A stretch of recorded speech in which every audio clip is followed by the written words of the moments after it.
தனுசு ராசி அன்பர்களே, உங்கள் ராசி அதிபதி 4ஆம் இட அதிபதி குரு பகவான் 6ஆம் இடத்தில் அமர்ந்துள்ளார். 7ஆம் இடத்தில் சந்திரனும் செவ்வாயும் அமர்ந்து உள்ளார்கள். உங்கள் ராசிக்கு 10ஆம் இடத்தில் சூரியன், புதன், கேது அமர்ந்திருக்கிறார்கள். 11ஆம் இடத்தில் சுக்கிர பகவான் அமர்ந்திருக்கிறார்கள். ராசிக்கு 3ஆம் இடத்தில் சனி பகவானும் 4ஆம் இடத்தில் ராகு பகவானும் அமர்ந்து இருக்கிறார்கள். இவர்கள் என்ன செய்வார்கள் என்பதை உங்களுக்கு கூறுகிறேன். உங்கள் ராசி அதிபதியும் 4ஆம் அதிபதியும் குரு பகவான் உங்களுக்கு நல்ல பலன் இந்த வாரம் உங்களுக்கு இந்த வாரம் அதாவது இந்த ராசி 6ஆம் இடத்தில் குரு பகவான் நல்லதே செய்ய மாட்டார். உங்களுக்கு கஷ்டங்களையும் நஷ்டங்களையும் அதிகமாக தந்து நோய் தொல்லை, கடன் தொல்லை, வட்டி பிரச்சனைகள் இவற்றை உங்களுக்கு வழங்கி கொண்டிருக்கிறார். ஓரளவுக்கு குரு பகவானை நீங்கள் கோவிலுக்கு சென்றால் நன்றாக வேண்டி விரும்பி கேட்டுக்கொள்ளுங்கள். கஷ்டங்களை போக்க இவர் உதவுவார். உங்களுக்கு 2ஆம் இட அதிபதி 3ஆம் இட அதிபதி சனி பகவான். சனி 3இல் இருப்பது ஒரு நல்ல பலன்தான். 2ஆம் இடத்தை குரு பார்ப்பதால் உங்களுக்கு பண கஷ்டங்களை குரு பகவான் சிறிது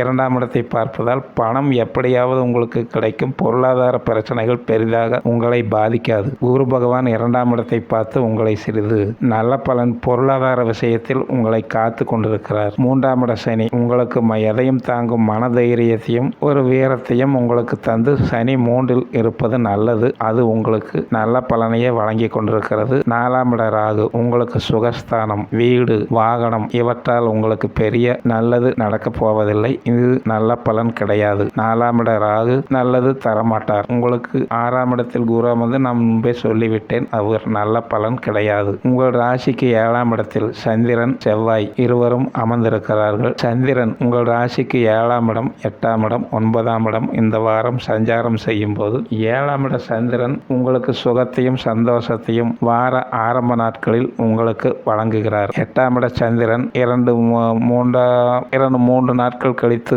அவர் 8ஆம் இடத்துக்கு வரும் பொழுது உங்களுக்கு அவ்வளவு நல்ல பலன் இல்லை. உடல் ஆரோக்கியம், மனதைரியம் இவற்றை சற்று கெடுதல் தருவார் ஒரு 2 நாட்களுக்கு. வார கடைசியில் உங்களுக்கு 9ஆம் இட சந்திரன், அதுவும் உங்களுக்கு நல்லதில்லை. 9இல் சந்திரன் வருவதும் நல்ல பலன் கிடையாது. மொத்தத்தில் சந்திரனால் இந்த வாரத்தில் நீங்கள் பெரிய நன்மைகள் பெறப்போவதில்லை. ஒரு 2 வார ஆரம்ப நாட்களில் உங்களுக்கு நல்லது செய்வார், பிறகு நல்லது செய்ய மாட்டார். அடுத்து உங்களுக்கு செவ்வாய் பகவான். செவ்வாய் உங்கள் ராசிக்கு 5-12 கூடையவர். இவர் உங்கள் ராசிக்கு 7ஆம் இடத்தில் அமர்ந்து உங்கள் குடும்ப பிரச்சனைகள், வீட்டு பிரச்சனை, நட்பு பிரச்சனை, இவர்கள் நண்பர்கள், வீட்டில் மனைவியுடன் வாக்குவாதங்கள், அவருடைய உடல்நல பிரச்சனைகள் இவற்றையெல்லாம் சிறிது கவனித்துக் கொள்ள வேண்டும். அதிகம் வாக்குவாதங்கள் வேண்டாம். தனுசு ராசியினர் வீட்டில் அதிகமாக சங்கடங்களை வளர்த்துக் கொள்ளாதீர்கள். குடும்பத்தில் மனைவியுடன் நண்பர்களுடனும் அதிகமாக பேச்சுவார்த்தை தேவை இல்லை. உங்களுக்கு 9ஆம்